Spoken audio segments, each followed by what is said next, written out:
Nuclear energy. Nuclear energy.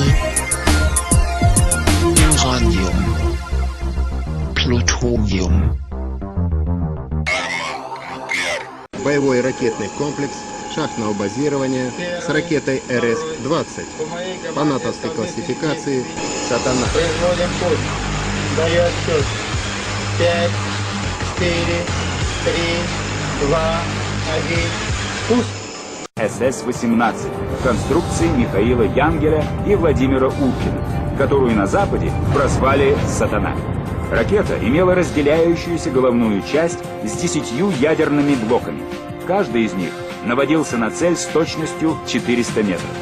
Полетные задания закладывались в память компьютера, поэтому время приведения «Сатаны» в полную боевую готовность составило всего 30 секунд. Для предстартовой калибровки командных приборов боевым расчетам уже не нужно было вручную подключать наземное оборудование.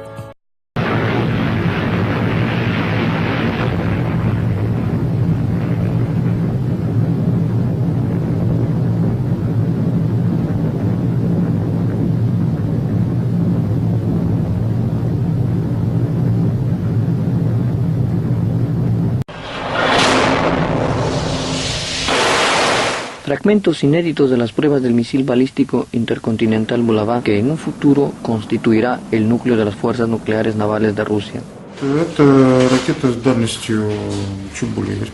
Este misil tiene alcance de más de 8.000 kilómetros y puede portar cabezas nucleares hipersónicas independientes, capaces de modificar la trayectoria del vuelo, lo que permite burlar los sistemas de defensa antimisiles. Se prevé que el misil portará 10 cabezas nucleares. El Bulava, diseñado en el Instituto de Termotecnia de Moscú, es capaz de vulnerar cualquier escudo antimisil blanco. Los últimos 2 lanzamientos fueron exitosos. Tras pasar todas las pruebas previstas, estos misiles se instalarán en submarinos nucleares de última generación. Rusia construirá 8 submarinos de esta clase y cada uno portará 16 misiles Bulava.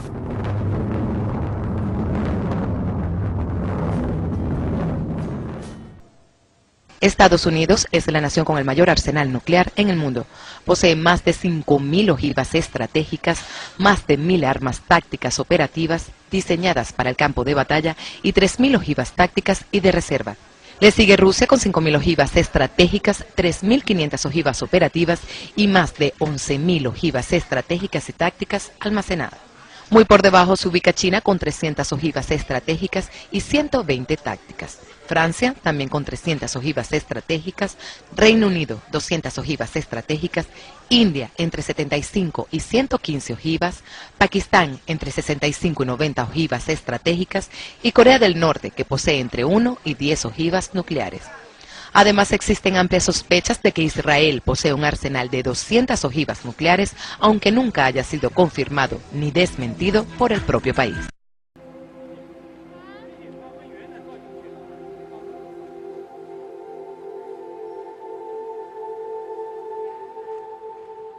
It would come as a surprise. The secure communication system transmitting to the Ohio-class U.S. submarine fleet would be the first to receive the command. Patrolling both the Atlantic and Pacific Oceans, they are undetected.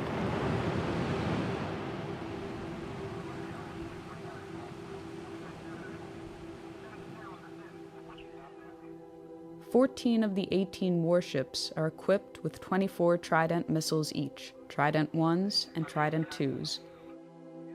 The remaining 4 are armed with 154 Tomahawk cruise missiles, which can be outfitted with nuclear warheads. The fleet as a whole represents half of a single Trident II missile is equipped with up to 8 nuclear warheads aboard a multiple independently targetable reentry vehicle, or MIRV. A single W-88 warhead delivers the equivalent of 475 kilotons of TNT. In the case of a full deployment, the United States could unleash over 400 such missiles with between 6 and 8 warheads each.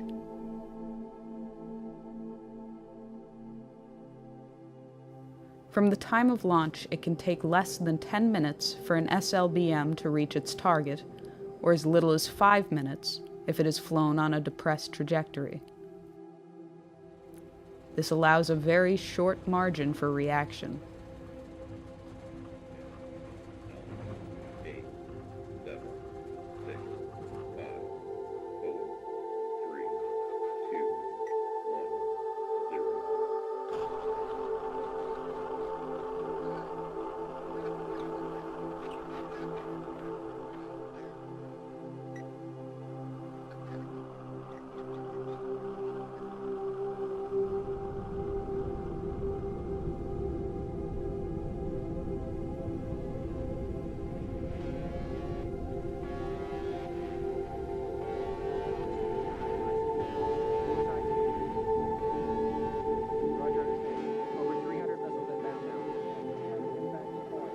Early warning radar systems in Russia, China, and elsewhere immediately detect the missile plume.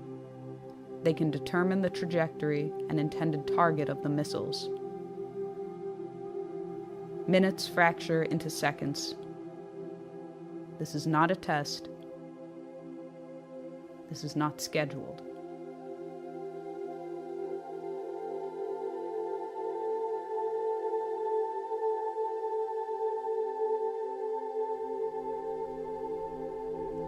Russian nuclear command and control systems, carried over from the Soviet era, leave little time to opt out or delay a full-fledged response.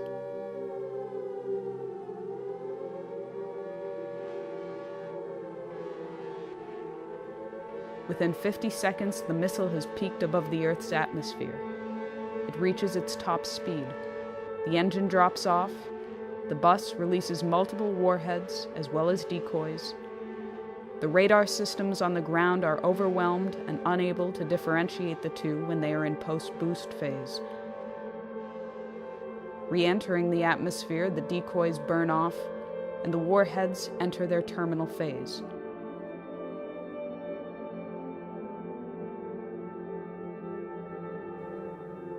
It will be less than 180 seconds before they touch down.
That goes off in full in the first shot.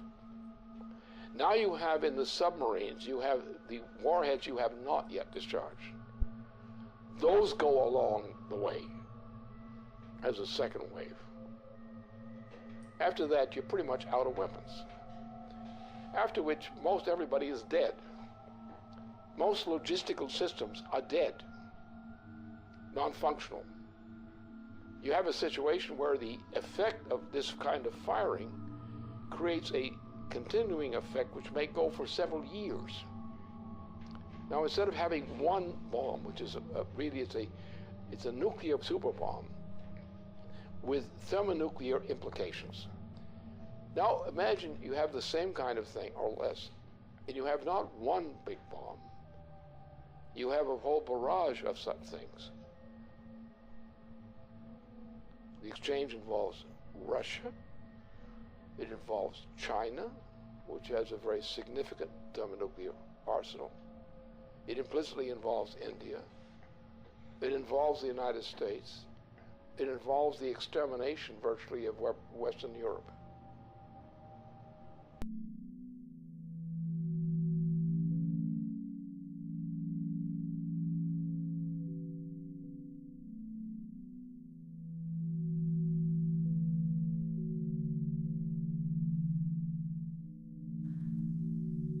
The current world population is 7 billion persons.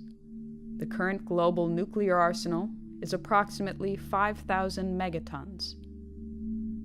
After a full nuclear exchange and the immediate loss of life at the points of direct impact and surrounding fallout zones, the ongoing environmental, climatic, and social consequences continue for years. The dust and soot picked up from fires, burning cities, and other target sites has been compared to a volcanic eruption, but far more long-lasting.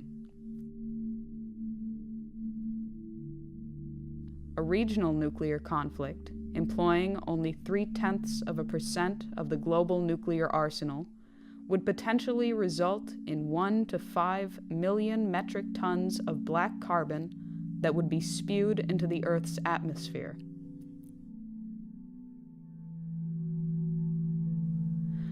A spring or summer attack, or an attack in the extended region of the subtropics, would inevitably cause the smoke injections to heat, absorbing shortwave radiation, and to rise.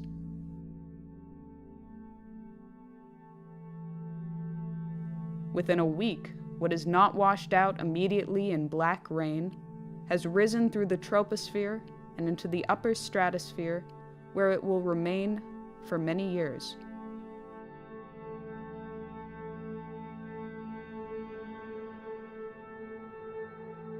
The smoke cloud and the absorption of residual particles plunges global surface temperatures. While a regional nuclear exchange could result in global surface temperatures decreasing by 2 degrees Celsius, a large-scale nuclear conflict could alter these temperatures by -7 degrees or more. In the depth of the last ice age, some 18,000 years ago, the temperature difference from today was -5 degrees.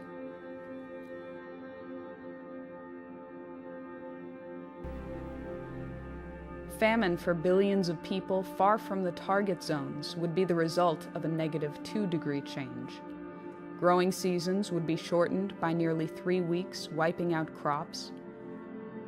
A change in 5 degrees would sufficiently ruin Canadian agriculture entirely. If world grain reserves were not destroyed in the initial exchange, reserves would last for 71 days, with little, if any, means of transportation.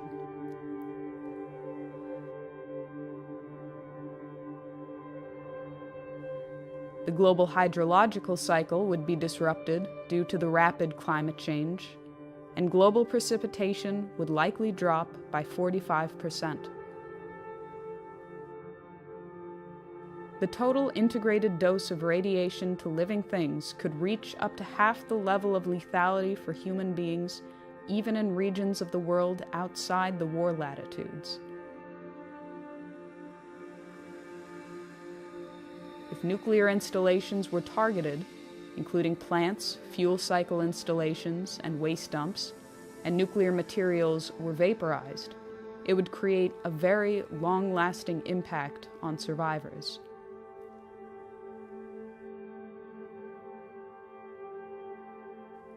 These are only the projected consequences, but it has been said that the effects of a nuclear war that cannot be calculated are just as important as those for which estimates exist. Both, however, are subject to very large uncertainties. These estimated consequences have, so far, survived the scrutiny of scientists in the East and West for the past 30 years.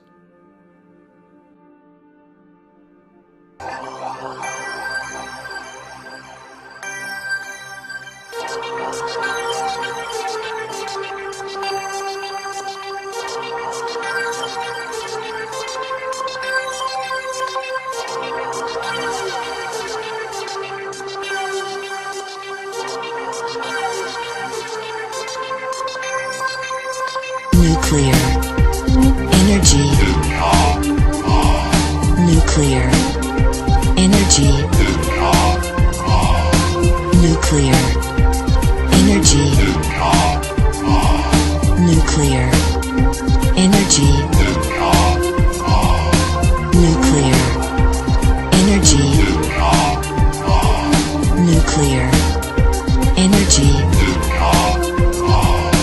Nuclear energy.